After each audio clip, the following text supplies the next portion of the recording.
Hello students, welcome back to 100 percentile channel. मैं doctor Rahul आज जो आपको वीडियो लेके आया हूँ उसमें बहुत ही इम्पोर्टेंट बातें हैं और ये जो बातें हैं वो हर नीट अपियर होने वाले स्टूडेंट को पता होना चाहिए। अगर आप एक फ्यूचर के डॉक्टर बन रहे हैं तो मैं बताऊंगा आज की वीडियो में कि आपको एग्ज़ाम कैसे सॉल्व करना है। ये वीडियो नॉलेज के बाद देखिए, मैं आपको एक चीज़ बताने जा रहा हूँ। सिलेक्शन केवल और केवल नॉलेज पर डिपेंड नहीं करता। आप लोगों को पता है कि नीट में टोटल फॉर्म्स का जो काउंटिंग नंबर है वो 16 लाख है, लेकिन इसमें से सिलेक्शन ओनली 20,000 का होगा। तो आपको पता है कि 16 लाख स्टूडेंट्स में से अप्रोक्स अगर मैं मिनिमम से मिनिमम बात करूं तो 8 लाख स्टूडेंट ऐसे होते हैं जिनको नॉलेज होता है, जिनका सब्जेक्ट भी अच्छा होता है, लेकिन वो सिलेक्ट नहीं हो पाते। उसके पीछे क्या क्या रीज़न होते हैं, उन सारे रीजंस पर आज हम बात करने जा रहे हैं। तो जो हमारा टॉपिक है वो है proof strategy to crack NEET exam. मतलब नीट एग्जाम को क्रैक करने की स्ट्रेटजी क्या होना चाहिए, एग्जाम हॉल में हमारी स्ट्रेटजी क्या होना चाहिए। इस वीडियो के अंदर मैं जब खुद पीएमटी दे रहा था उसका एक्सपीरियंस और मेरे 10 साल के टीचिंग का एक्सपीरियंस मिलाकर मैंने जो निचोड़ निकाला है वो मैं आपके सामने लेके आ रहा हूँ। तो चलो, आज की वीडियो की स्टार्टिंग होने वाली है सामने जो क्वेट आप देख रहे हो उससे।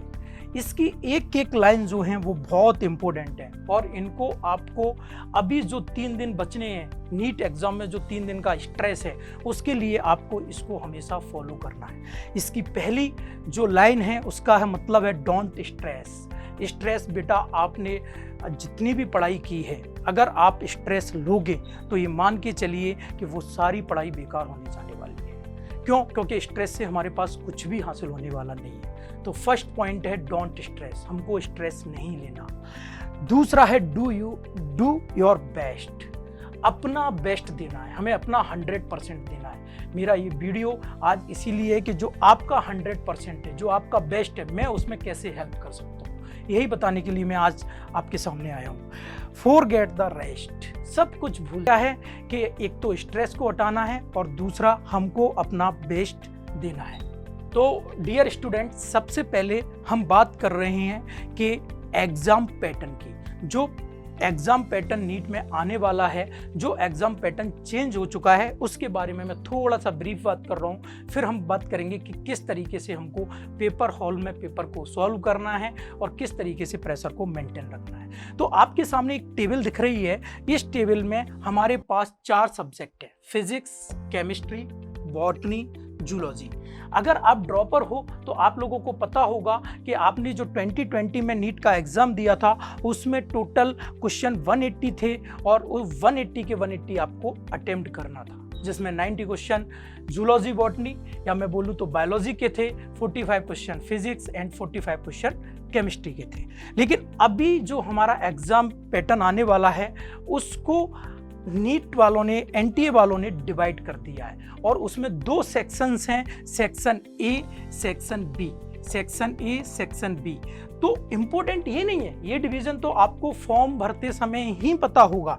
मैं जो इंपॉर्टेंट बात करने जा रहा हूँ उन बातों पे मैं आपका ध्यान लेना चाह रहा हूँ। देखिए, इस पैटर्न में आपको सबसे इंपॉर्टेंट बात ये समझना है कि ये 35 क्वेश्चन कंपलसरी करना है और इस 15 क्वेश्चन में से 10 क्वेश्चन हमको अटेम्प्ट करना है, मतलब 5 क्वेश्चन जो हैं वो हमको छोड़ना है। सबसे बड़ा आर्ट इस नीट एग्जाम में यही होने जा रहा है कि कौन स्टूडेंट हैं जो जल्दी से उन 5 क्वेश्चन को क्लिक कर लेंगे बिना टाइम गवाए हुए और अपने 90 क्वेश्चन, अगर मैं बायो की बात करूं तो 100 में से 90 क्वेश्चन अटेम्प्ट कर लेंगे। ये कैसे करना है, क्या करना है, इसकी बातें ही आज हम डिटेल में करने वाले हैं। तो सबसे पहले आप लोगों के सामने ये जो सेक्शन है इसको लेकर डिफरेंट टीचर्स का डिफरेंट व्यू है। तुम वीडियोस भी देखोगे तो किसी ने कुछ बोला है कि ये क्वेश्चन हार्ड आने वाले हैं, 35, 15 जो हैं वो सिंपल आने वाले हैं। कई लोगों का बोलना है कि 35 जो है वो सिंपल आएंगे, 15 जो है वो हार्ड आएंगे। बेटा, मैं आपको क्लियर करना चाह रहा हूँ, एनटीए की तरफ से ऐसा कोई भी नोटिफिकेशन नहीं है, ना एनटीए की तरफ से ऐसा कोई डिवीज़न है। ये सब एक अच्छे टीचर के एजम्पशन हो सकते हैं, तो हमको किसी बात को नहीं मानना है। हाँ, अब हमें करना क्या है ये बातें हम करने जा रहे हैं। तो देखो, इस पूरे एग्जाम हॉल के पीरियड को मैंने 3 पार्ट में डिवाइड किया। ये पैटर्न आप लोगों को समझ में आ गया कि एग्जाम पैटर्न कैसा होने वाला है। हर सब्जेक्ट में फिजिक्स, केमिस्ट्री, जूलॉजी, बॉटनी हमारे पास 2 सेक्शन होने वाले हैं, section A and section B. Section B जो है ये कंपलसरी सेक्शन ए जो है वो कंपलसरी सेक्शन है, जिसमें हमें 35 क्वेश्चन अटेम्प्ट करना ही करना है। बी सेक्शन जो है जिसमें 15 क्वेश्चन हैं, इसमें से हमको 10 क्वेश्चन करना। क्लियर?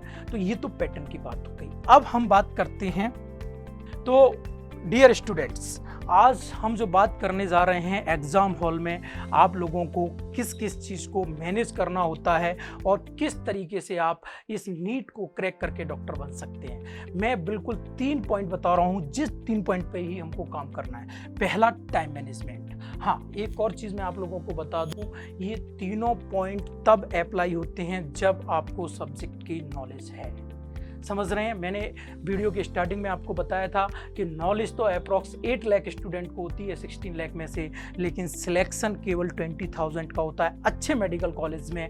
उसके पीछे का रीज़न ये 3 बातें हैं, या ये 3 चीज़ें हैं जो जिन स्टूडेंट को नॉलेज के साथ साथ अगर ये करना भी अच्छे से आ गया तो वो 100% डॉक्टर बनने वाले हैं। तो बेटा, हम नॉलेज तो मस्ट है, नॉलेज के बाद की बातें जो मेरे अपने एक्सपीरियंस पे डिपेंड है वो मैं आप लोगों से शेयर करने वाला हूँ। पहली बात है टाइम मैनेजमेंट। आप लोग सब जानते हैं, सब अपने अपने सब्जेक्ट में, या मैं कहूँ तीनों सब्जेक्ट में, हर अच्छा बच्चा, मेरा एक्सपीरियंस है, तीनों सब्जेक्ट में अपने आप में मास्टर होता है और एग्जाम हॉल से वही पेपर उसको बाहर मिलेगा तो वो 200 के 200 क्वेश्चन कर देगा। लेकिन एग्जाम हॉल से बाहर निकलते ही आपने बच्चों को सुना होगा कि टाइम रहते हुए हमारा फिजिक्स छूट गया, हमारा केमिस्ट्री छूट गया, हमारा बायोलॉजी छूट गया। वो क्यों छूट जाता है, इसी पे हम बात करने वाले हैं। हमको प्री प्लान मैनर से जाना होगा। दूसरा है maintain pressure in exam hall.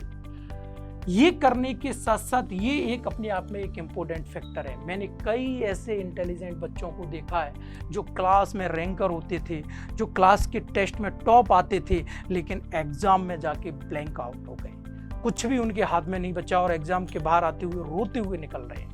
उसका कारण है कि वो एग्जाम हॉल का प्रेशर मेंटेन नहीं कर पाए। ये प्रेशर क्या होता है, इसको कैसे मेंटेन करना है, मैं डॉक्टर राहुल आपको बताने वाला हूँ। तीसरा इंपॉर्टेंट फैक्टर, अगर ये दोनों चीजें आप लोग मैनेज भी करते हो लेकिन इस चीज में आप मास्टर नहीं हो, तो आप ये मान के चलिए आपका सिलेक्शन 1 या 2 नंबर से रुकने वाला है। आपका सिलेक्शन 1 या 2 क्वेश्चन से रुकने वाला है। ये थर्ड पॉइंट है बेटा, अवॉइड ह्यूमन मिस्टेक, जिनको आप अपनी भाषा में सिली मिस्टेक भी बोलते हो। तो आज के टॉपिक में हम इन तीनों चीज़ों पे बात करने वाले हैं। तो सबसे पहले हमारी बात जो करने वाले हैं वो करने वाले हैं बेटा टाइम मैनेजमेंट। तो हमारा जो फर्स्ट टॉपिक है वो है टाइम मैनेजमेंट। देखिए, ये जो टाइम मैनेजमेंट का तरीका है वो इस बार पैटर्न चेंज होने की वजह से हम लोगों को चेंज करना पड़ेगा। चेंज क्या करना पड़ेगा, ये मेरा वीडियो जितने भी नीट में अपीयर होने वाले 16 लाख हैं उनके अकॉर्डिंग बनाया गया वीडियो है। तो बेटा इसमें आप लोगों को सोचना होगा कि सर के द्वारा जो स्ट्रेटजी बताई गई है आप किस स्ट्रेटजी में अच्छे से फिट हो रहे हैं। जो मेरे स्टूडेंट हैं, मेरे से कोचिंग कर रहे हैं, उनके लिए तो मैंने एक क्लियर कट स्ट्रेटजी बना दी है। क्यों? क्योंकि मैं उनको साल भर अपने पास रख के समझ चुका हूँ कि ये किस लेवल का बच्चा है और इसको किस तरीके से नीट में ज़्यादा से ज़्यादा मार्क्स लाए जा सकते हैं इसके।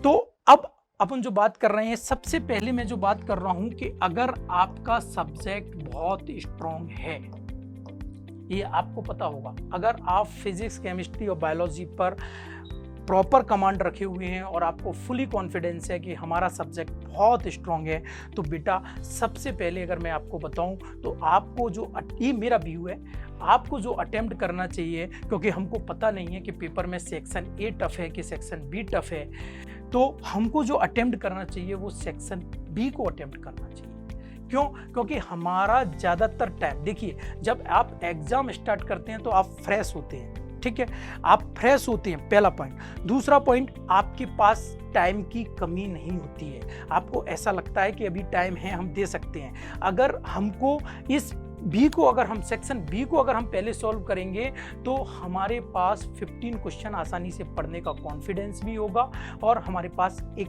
टाइम भी होगा। तो सबसे पहले टाइम मैनेजमेंट में जो इम्पोर्टेंट बात है वो ये है कि आपको डिसाइड करना है प्रीवियस पेपर लगाकर कि आपका ऑन एवरेज टाइम किस सब्जेक्ट में कितना जा रहा है।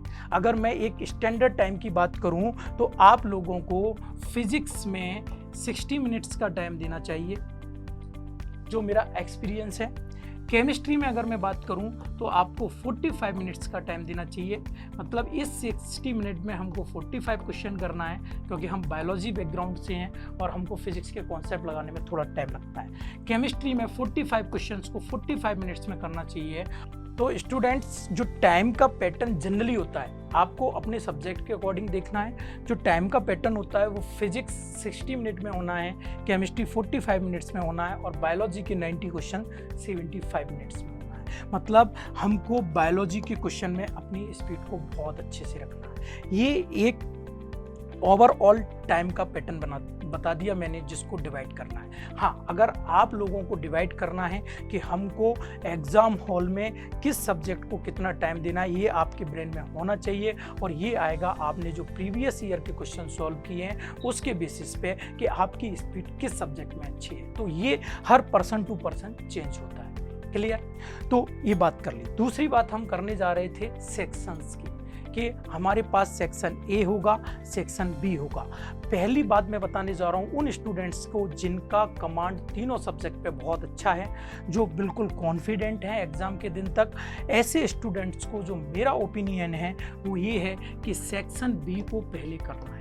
और सेक्शन बी को करने का तरीका भी मैं आप लोगों को बता रहा हूँ। आपको ज़्यादा टाइम नहीं गंवाना है बेटा, क्योंकि टाइम हमारे लिए बहुत इंपॉर्टेंट है एग्जाम में।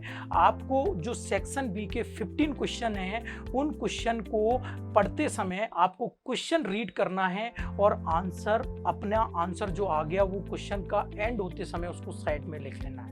अगर वो आंसर आपको ऑप्शंस में मिल रहा है तो ही उस क्वेश्चन को अटेम्प्ट करना है, नहीं तो बाहर आगे के क्वेश्चन पे बढ़ जाना है। मतलब आप समझ पा रहे हैं कि भाई हमको 15 में से 10 क्वेश्चन करना है। जब हमको 15 में से 10 क्वेश्चंस को अटेम्प्ट करना है तो हमारे पास, अगर हम इसमें टाइम लगाएंगे कि कौन सा करें कौन सा ना करें, तो एक स्टेज ऐसी आने वाली होगी कि इस 15 में से 8-9 क्वेश्चन ऐसे होंगे जो तुम ये लग रहा होगा ये भी सही है, ये भी सही है, तो कौन सा बहुत अच्छे से बनता है इसको तुम वहाँ पर डायग्नोज नहीं कर पाओगे, वहाँ पर तुम उसको सिलेक्ट नहीं कर पाओगे कि किस में कॉन्फिडेंट हो। तो हमको यहाँ पर कॉन्फिडेंट ही तो दिखाना है उन 10 क्वेश्चनों में। तो इसका सबसे अच्छा तरीका है कि आप सबसे पहले क्वेश्चन को रीड करें और क्वेश्चन को रीड करते ही अपने माइंड में बना लें कि इसका आंसर ये होना चाहिए और वो आंसर साइड में नोट कर लो। उसके बाद आप ऑप्शंस पे जाएं। अगर ऑप्शन मिलता है तो टिक कर दें, नहीं मिलता है तो आगे की तरफ बढ़ जाएं। क्यों? क्योंकि हमारे पास चॉइस है इस सेक्शन में। क्लियर? और जो स्टूडेंट्स, ये तो उनकी बात है कि जो स्टूडेंट बहुत अच्छा नीट में कर रहे हैं तो वो सेक्शन बी की बात करें। लेकिन जो स्टूडेंट को लग रहा है कि वो एक एवरेज स्टूडेंट हैं और उन पर एग्ज़ाम का प्रेशर मेंटेन नहीं होता है, तो वो सबसे पहले सेक्शन ए को करें। क्योंकि सारे सब्जेक्ट का सेक्शन ए करते ही आप लोग अप्रोक्सीमेट 140 क्वेश्चन सॉल्व कर चुके होंगे।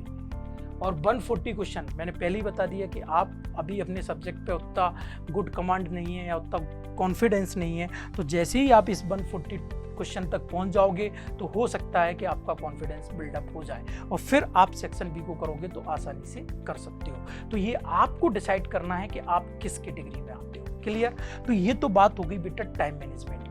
हालांकि बातें बताने के लिए टाइम के ऊपर बहुत सारी हैं, लेकिन नीट पास में आ रहा है और वीडियो की भी अपनी एक लिमिट होती है। क्लियर? तो चलो, अब हमारा जो दूसरा पैटर्न है, जो दूसरी जो हमारा इंपॉर्टेंट बात है वो है maintain pressure in exam hall. ये बहुत ही इंपॉर्टेंट एस्पेक्ट है। एक्चुअली में इसमें मैं बहुत छोटी छोटी बातें और अपनी लाइफ के कुछ एक्सपीरियंस आप लोगों से शेयर करूंगा। कई बार आप लोगों ने देखा है कि एग्ज़ाम में बहुत अच्छी तैयारी के साथ हम जाते हैं और एग्ज़ाम को बिल्कुल गंदा करके हम हॉल से वापस आ जाते हैं। उसके पीछे का रीज़न होता है कि हमारे टीचर ने हमको ये बताया ही नहीं कि एग्ज़ाम हॉल में प्रेशर को कैसे मैनेज किया जाए। देखिए बेटा, जो भी एग्जामिनर पेपर सेट करता है उसके पास 3 टाइप के क्वेश्चन होते हैं, इजी, मीडियम और हार्ड। और इन तीनों टाइप के क्वेश्चन को वो मिक्सअप कर देता है। तो ज़्यादातर ये जो केस देख रहे हो, इस स्लाइड में तुम देख रहे हो कि सारे बच्चे अपना एग्जाम कर रहे हैं, एक बच्चा सिर पकड़ कर बैठा है और हो सकता है कि ये जो सिर पकड़कर बच्चा बैठा है वो इन सारे बच्चों से इंटेलिजेंट हो। लेकिन कारण क्या है वो मैं बताने जा रहा हूँ कि जब हम एग्जाम स्टार्ट करते हैं तो आप लोगों को पता है कि एग्जाम में सेट आते हैं ABCD, और ऐसा हुआ है, प्रैक्टिकल है। तो हमारे पास अगर बैड लकी हमारे पास वो सेट आ गया जिसमें स्टार्टिंग में टफ क्वेश्चन डले हैं, तो बच्चा ब्लैंक आउट क्यों होता है? जैसे स्टार्टिंग में हमने पेपर स्टार्ट करना शुरू किया, बायोलॉजी का सपोज दैट स्टार्ट किया और शुरू के 10 क्वेश्चन, और एग्जामिनर हमसे ज़्यादा स्मार्ट होता है, इंटेलिजेंट होता है, वो हमारी इन 3 क्वालिटी को प्रूव करना चाहता है, तो उसने हार्ड क्वेश्चंस को ही स्टार्टिंग में डाल दिया। और जैसे ही तुमने क्वेश्चन पढ़ना शुरू किया, पहला नहीं बना, दूसरा नहीं बना, तीसरा नहीं बना, चौथा नहीं बना, 5वां नहीं बना, आपकी स्थिति ये होने वाली है। आपको ऐसा लगेगा कि मुझसे तो कुछ पेपर बन ही नहीं रहा, लेकिन ये बात बिल्कुल गलत है। एक्चुअली में था क्या कि ये जो पीछे लड़की बैठी है उसके एग्जाम में भी यही 5 हार्ड क्वेश्चन है, लेकिन ये इसको एंड में मिले तो इसने 40 क्वेश्चन करके अपने आप को कॉन्फिडेंट कर लिया, और तुमको ये 5 क्वेश्चन स्टार्टिंग में ही मिल गए तो तुमने अपने आप को डिप्रेस कर लिया। तो यहाँ से कंक्लूजन क्या निकल के आता है कि बेटा एग्जाम में अगर अपने आप पे कॉन्फिडेंस है तो स्टार्टिंग कैसी भी हो, हमको ये बात याद रखनी है कि अगर एग्जाम हमसे नहीं बना तो इन 16 लाख स्टूडेंट से भी बनने वाला नहीं है। क्या होगा? कट ऑफ नीचे आ जाएगा। एग्जैक्टली यही होता है। अगर आप अपना 100%, जैसे मैंने स्टार्ट में ही बोला था कि डू योर बेस्ट, अगर आप अपना 100% देने वाले हैं और आपने ईमानदारी से साल भर मेहनत की है, तो मैं गारंटी दे रहा हूं कि क्वेश्चन अगर आप पे नहीं बनेगा तो ये 16 लाख स्टूडेंट पे भी बनने वाला नहीं है और नीट का कट ऑफ नीचे आने वाला है। क्लियर? तो इस स्ट्रेस को मैनेज कैसे करना है, एग्जाम हॉल में प्रेशर को मैनेज कैसे करना है, उसकी 3-4 टिप्स मैं तुमको दे रहा हूं। सबसे पहले तो फुली रिलैक्स रहना है। Fully relax. एग्जाम से पहले कोई भी हेडेक नहीं, आपने ये नहीं पढ़ा, वो नहीं पढ़ा, ये छूट गया, वो छूट गया, सबको जाने दो भाड़ में। आपको नहीं पता कि नीट के एग्जाम में किस टॉपिक से क्या क्वेश्चन आने वाला है। तो पहला रिलैक्स रहना है, जितना पढ़ा है अच्छा है, हम अपना 100% देंगे। दूसरा, एग्जाम सेंटर पर कोशिश करो 30 मिनट्स पहले पहुंच जाओ। कई बच्चे ऐसे होते हैं कि जो एग्जाम का गेट बंद होने के टाइम पे पहुंचते हैं और जैसे ही अपने हॉल में एंट्री करते हैं, सामने पेपर रखा होता है और दूसरे बच्चे पेपर स्टार्ट कर चुके होते हैं, तो वो उस प्रेशर को भी मेंटेन नहीं कर पाते। तो पहला, उस दिन रिलैक्स रहना है, उस रात रिलैक्स रहना है एग्जाम की। दूसरा, एग्जाम हॉल पर 30 मिनट्स पहले पहुंचना है। ये सारे पॉइंट हैं जो प्रेशर मैनेज करने में हेल्प करेंगे। और तीसरा, जब आपके पास पेपर आए तो अपना ब्रेन 100% रिलैक्स होना चाहिए और पेपर को ऐसे करना चाहिए कि अगर हम पे नहीं बन रहा तो पेपर किसी पे बनने वाला नहीं है।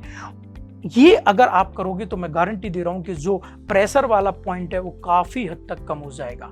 और दूसरा, जो भी एग्ज़ाम हॉल में ले जाने वाली चीज़ें हैं वो आपको पता होना चाहिए और साथ में ना ले जाने वाली चीज़ें भी आपको पता होना चाहिए। ये स्ट्रेस नहीं आना चाहिए कि मैडम आपके पास आके बताए बेटा ये नहीं होना है, ये नहीं होना था, आप बाहर जाओ, आप बाहर रखो। तो ये ऐसी एक्टिविटीज़ होती हैं जो आपके ब्रेन को कहीं ना कहीं प्रॉब्लम में क्रिएट कर देती हैं और आप प्रेशर मेंटेन नहीं कर पा रहे। ये सारी बातें मैं एज अ साइकोलॉजिस्ट आप लोगों को बता रहा हूँ। जो साइकी हम लोग MBBS फाइनल ईयर में पढ़ते हैं उसके अकॉर्डिंग मैं आपको बता रहा हूँ कि ब्रेन जितना रिलैक्स रहेगा आप उतना अपना 100% देने वाले हैं। नेक्स्ट इंपॉर्टेंट बात हम जो करने जा रहे हैं वो सबसे ज़्यादा इंपॉर्टेंट है, वो है ह्यूमन एरर। कई स्टूडेंट्स का बोलना होता है कि सर आपने अभी तक हमको जितनी बातें बताई, जिसमें सबसे पहली बात थी नॉलेज होगी तो ही ये 3 बातें आप पे अप्लाई होंगी बेटा। अगर आपको नॉलेज नहीं है तो मेरा ये लेक्चर आपके लिए नहीं है। तो नॉलेज, मेरे से स्टूडेंट का कहना होता है कि सर हमको नॉलेज भी होती है और हम टाइम मैनेजमेंट भी बहुत अच्छा कर लेते हैं, पेपर हम 150 मिनट्स में ही कर लेते हैं, और सर हम पर कोई प्रेशर भी एग्ज़ाम हॉल में नहीं होता, हम बिंदास जाते हैं। लेकिन जब हम एग्ज़ाम हॉल से बाहर खुश होकर निकलते हैं कि हमने एग्ज़ाम को फोड़ दिया और अब तो हमें डॉक्टर बनने से कोई नहीं रोक सकता, लेकिन दूसरे दिन जब आंसर शीट आती है तो हमको पता चलता है कि हम सिलेक्शन से बाहर हैं। अब ये कौन सा फैक्टर आ गया जिसने सब कुछ होते हुए आपको सिलेक्शन से बाहर कर दिया? तो बेटा ये फैक्टर है ह्यूमन एरर, सिली मिस्टेक। अब ये जो सिली मिस्टेक हैं, ये एक बहुत बड़ा टॉपिक है। मेरे लिए पॉसिबल नहीं है कि मैं 15 मिनट या 20 मिनट के वीडियो में इस पर सारी बातें कर पाऊँ, क्योंकि मैं जिन स्टूडेंट्स को टीच करता हूँ उन लोगों के लिए ये वीकेंड में एक क्लास होती है कि ह्यूमन एरर को कैसे रिड्यूस करना है। फिर भी मैं कोशिश कर रहा हूँ आप लोगों को कि आप ह्यूमन एरर को कैसे कम कर सकते हैं। देखिए, ह्यूमन एरर को कम करने का सबसे एक प्रूफ जो तरीका है वो है कि हर क्वेश्चन में कुछ वर्ड्स होते हैं जो क्वेश्चन के इंपॉर्टेंट वर्ड्स कहलाते हैं, या अपन कहें कि क्वेश्चन का आंसर उन वर्ड्स पर डिपेंड होता है। जैसे फॉर एग्जांपल इनकरेक्ट, जैसे क्वेश्चन में पूछा गया which of the following pair is incorrect, तो आप लोगों को क्या करना है, ऐसे वर्ड्स को जो कि पूरे आंसर जिस पर डिपेंड होने वाला है उसको आपको मार्क करना है। जैसे नॉट करेक्ट, ये एक और पजल्ड वर्ड है कि क्वेश्चन पेपर में नॉट करेक्ट लिखा आता है, मतलब तो इसका इनकरेक्ट ही है, लेकिन नॉट करेक्ट में बच्चे नॉट को ना ध्यान दे पाते हुए केवल करेक्ट को अंडरलाइन करते हैं और क्वेश्चन को गलत कर देते हैं। तो ऐसी बहुत सारी छोटी छोटी बातें हैं जो इस वीडियो में तो पॉसिबल नहीं है। अगर समय रहेगा तो मैं एक नेक्स्ट वीडियो बनाऊंगा। तो हमको क्या करना है, एग्जाम पे में क्वेश्चन से उन वर्ड्स को सिलेक्ट करना है जिनके ऊपर पूरा आंसर टिका हुआ है, जो हमको कंफ्यूज करते हैं या जिनका ध्यान हम आंसर करते समय नहीं रख पाते। ऐसे वर्ड्स जो हैं वो फॉर एग्जाम्पल में इनकरेक्ट, नॉट करेक्ट, एक्सेप्ट, ऐसे बहुत सारे वर्ड हैं। इनको आप याद रखो, इनको आप टिक करो, तो मैं गारंटी दे रहा हूँ कि आपकी ह्यूमन एरर काफ़ी हद तक कम हो जाएगी। और ह्यूमन एरर कम हो गई तो आपको जितनी नॉलेज है वो सफिशिएंट है, आप डॉक्टर बन जाएंगे। ओके बेटा, थैंक यू। नेक्स्ट वीडियो में फिर हम मिलने वाले हैं। आई होप आपको ये वीडियो पसंद आया होगा। अगर पसंद आया तो सब्सक्राइब करना बिल्कुल भी नहीं भूलना है, और इससे रिलेटेड नई नई अपडेट और इन्फॉर्मेशन के लिए डिस्क्रिप्शन बॉक्स को चेक करना नहीं भूलना है। Please check the description.